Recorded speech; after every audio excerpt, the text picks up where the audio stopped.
Assalamualaikum warahmatullahi wabarakatuh. Perkenalkan, nama saya Syifarani Maulani dari 12 IPA 5. Di sini saya akan mempresentasikan sejarah tentang berdirinya Muhammadiyah dan NU Nahdlatul Ulama. Yang pertama, sejarah berdirinya Muhammadiyah. Muhammadiyah didirikan oleh Kiai Haji Ahmad Dahlan di kampung Kauman, Yogyakarta pada tanggal 8 Zulhijjah 1330 Hijriah atau 18 November 1912. Persyarikatan Muhammadiyah didirikan untuk mendukung usaha Kiai Haji Ahmad Dahlan untuk memurnikan ajaran Islam yang dianggap banyak dipengaruhi hal-hal mistik. Pada masa kepemimpinan Ahmad Dahlan 1912 sampai 1923, pengaruh Muhammadiyah terbatas di keresiden-residenan seperti Yogyakarta, Surakarta, Pekalongan, dan Pekajangan. Daerah Pekalongan sekarang selain Yogyakarta, cabang-cabang Muhammadiyah berdiri di kota-kota tersebut pada tahun 1922. Pada tahun 1925, Ahmad Abdul Karim membawa Muhammadiyah ke Sumatera Barat dengan membuka cabang di Sungai Batang Agam.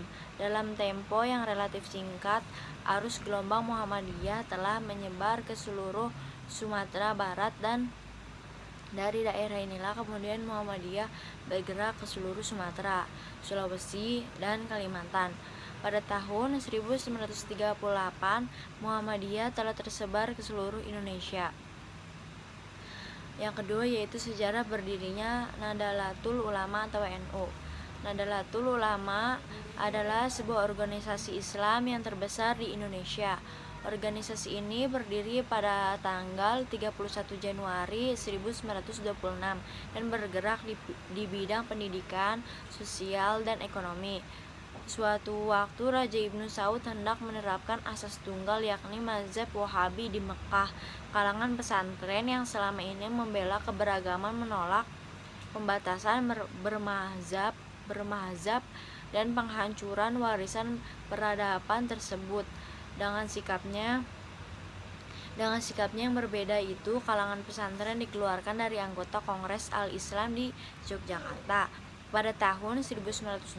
Akibatnya, kalangan pesantren juga tidak dilibatkan sebagai delegasi dalam Muktamar Alam Islami atau Kongres Islam Internasional di Mekah yang akan mengesahkan keputusan tersebut. Didorong oleh minatnya yang gigih untuk menciptakan kebebasan bermazhab serta peduli terhadap pelestarian warisan peradaban, maka kalangan pesantren terpaksa membuat delegasi sendiri yang dinamakan Komite Hezaz yang diketuai oleh Kiai Haji Wahab Hasbullah. Atas desakan kalangan pesantren yang terhimpun dalam Komite Hezaz dan tantangan dari segala penjuru umat Islam di dunia, maka Raja Ibnu Saud mengurungkan niatnya. Hasilnya hingga saat ini di Mekah bebas dilaksanakan ibadah sesuai dengan mazhab mereka masing-masing.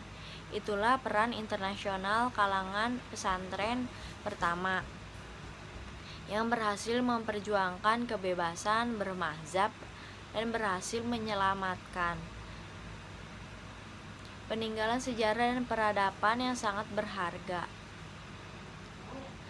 Berangkat komite dan berbagai organisasi yang bersifat embrional dan ad hoc. Maka setelah itu dirasa perlu untuk membentuk organisasi yang lebih mencakup dan lebih sistematis untuk mengantisipasi perkembangan zaman. Maka setelah berkoordinasi dengan berbagai kiai, akhirnya muncul kesepakatan untuk membentuk organisasi yang bernama Nahdlatul Ulama atau Kebangkitan Ulama. Pada 16 Rajab 1344 Hijriah atau 31 Januari 1926, organisasi ini dipimpin oleh Kiai Haji Hasyim Asy'ari sebagai Rais Akbar.